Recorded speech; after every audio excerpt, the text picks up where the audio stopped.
inmate. Naalala yung mga bilang ko sa Cebu, ha? Yung bang sabay-sabay na sumayaw doon sa tugtugin ni MJ. Naging pop.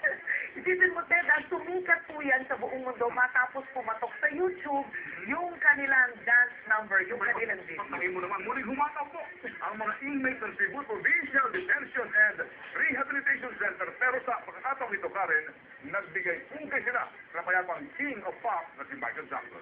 Ika sa tugpo, nagpapatrol, Mary Ann Uy. Sinulan ng sumikat ang mga bilanggo ng Cebu Provincial Rehabilitation and Detention Center sa kanilang pagsasayaw, sinarayan na sila ng mga turista tuwing Sabado para mapanood at makapagsasayaw. Pero ditong Sabado, hindi basta pagtatanghal. Alay nila ang kanilang sayaw para sa namayapang King of Pop na si Michael Jackson. Kaya bukod sa mga balikbayan at mga turista mula US, Europa at Asia, matindi pati ang international media.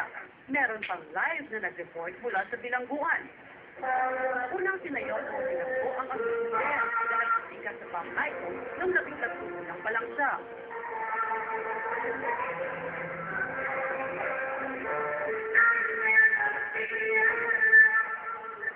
Sinugali ko ng disco at Twitter na una nila sinayaw noong 2007. Nagsiyawan sila ang mga bilanggo.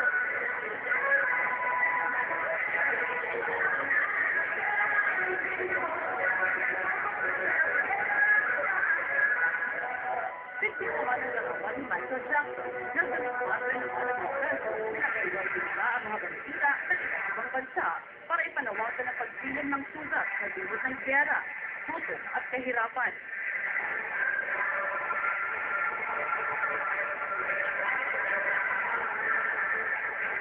Pagkatapos ng dance tribute sa Michael, hataw sa sayaw sa iba pang tugtugin ang mga preso. Hindi sa dikit ang mga makita. I love it. It's really cool. Really nice. Ay, lingaw eh. Porte, nito ba?